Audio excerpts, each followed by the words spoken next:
संयुक्त राष्ट्र के निर्णय के अनुसार 1984 को अंतर्राष्ट्रीय युवा वर्ष घोषित किया गया।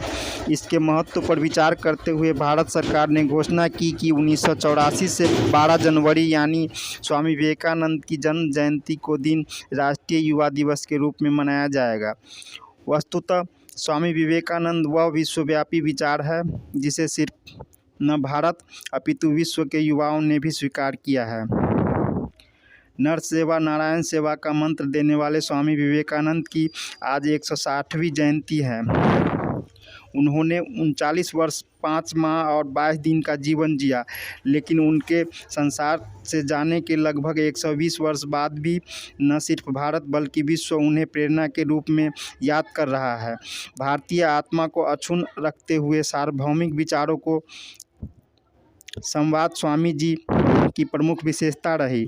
स्वामी विवेकानंद ने कहा था, भारत पुनः विश्व गुरु बनेगा जो पूरे संसार का पथ प्रदर्शन करने में समर्थ होगा। उन्होंने जो भविष्यवाणी की थी अब सिर्फ उसका सत्य सिद्ध होना शेष है। वर्तमान समय में भारत के प्रधानमंत्री नरेंद्र मोदी के नेतृत्व में जिस दिशा में आगे बढ़ रहा है वह निश्चित रूप से स्वामी विवेकानंद के स्वप्न की पूर्ति कर रहा है।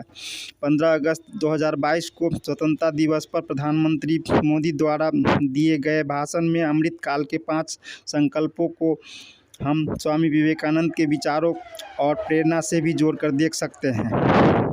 पहला संकल्प है विकसित भारत। अमेरिका से लौटकर स्वामी विवेकानंद ने देशवासियों से आह्वान किया था कि नया भारत निकल पड़े मोची की दुकान से, भरभूजे के भार से, कारखानों से, हाट से, बाजार से, निकल पड़े झोपड़ियों से, जंगलों से, पहाड़ों से, पर्वतों से और खेत खलिहानों से और पुनः भारत माँ को विश्व गुरु के पद पर आसीन कर दे। पीएम मोदी का भी यही मानना है कि जन भागीदारी और सबका साथ सबका विकास के मंत्र से ही भारत विकसित भारत के महान लक्ष्य को पूरा करेंगे। दूसरा संकल्प है गुलामी से मुक्ति।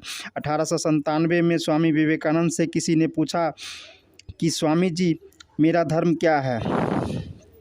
स्वामी जी ने उत्तर दिया कि गुलाम का कोई धर्म नहीं होता।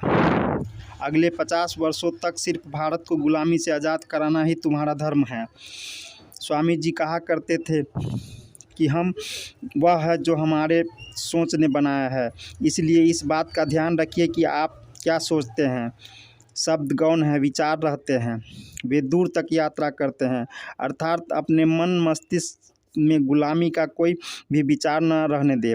यही बात पीएम मोदी ने कही कि हमारे मन के भीतर किसी भी कोने में गुलामी का एक भी अंश न रहे। तीसरा संकल्प है विरासत पर गर्व। 11 सितंबर 1893 का स्वामी जी का शिकागो में दिया गया भाषण इसका सर्वोत्तम उदाहरण है।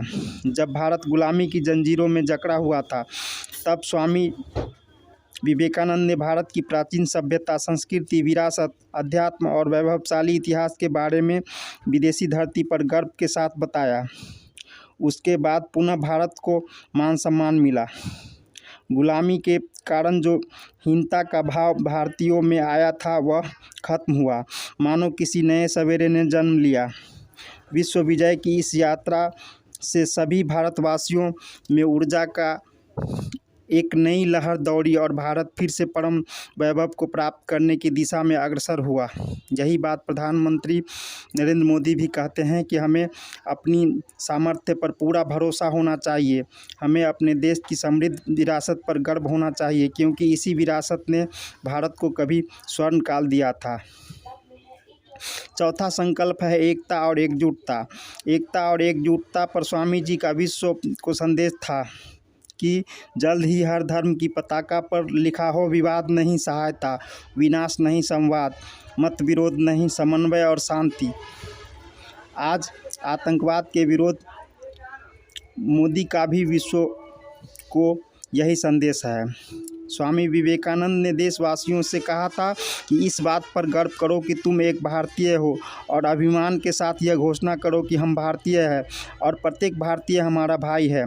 प्रधानमंत्री मोदी ने भी एक भारत श्रेष्ठ भारत के भाव को मन में समेटे हुए कहा है कि हमें अपने देश की विविधता को बड़े उल्लास से मानना चाहिए, क्योंकि देश की सबसे बड़ी ताकत उस देश की एकता और एकजुटता में ही होती है। 5वां संकल्प है नागरिकों का कर्तव्य। स्वामी विवेकानंद द्वारा लिखित कर्मयोग नामक पुस्तक का चौथा अध्याय है कर्तव्य क्या है। इसमें उन्होंने जीवन के हर कर्तव्य के बारे में विस्तार से बताया है। स्वामी जी ने लिखा है कि हमारा पहला कर्तव्य है कि हम अपने प्रति घृणा न करें। उसी प्रेरणा से प्रधानमंत्री मोदी ने कहा है कि नागरिकों का कर्तव्य है देश और समाज की प्रगति का रास्ता तैयार करना। यह मूलभूत प्रण शक्ति है। स्पष्ट है कि भारत की स्वतंत्रता के अमृत काल के संकल्पों में स्वामी विवेकानंद के विचार अत्यंत महत्वपूर्ण हैं। अपनी आध्यात्मिक शक्ति, गौरवपूर्ण संस्कृति, संस्कारों से ओतप्रोत अद्भुत सामर्थ्य, वैश्विक शांति एवं सौहार्द के लिए वसुधैव कुटुंबकम के भारतीय दर्शन और मानव समाज की प्रेरणा देने वाले सनातन धर्म के कारण ही भारत विश्व गुरु की प्रतिष्ठा को प्राप्त करेगा। लेखक केंद्रीय संस्कृति, पर्यटन एवं पूर्वोत्तर क्षेत्र विकास मंत्री है, जिनका नाम है जी किशन रेड्डी।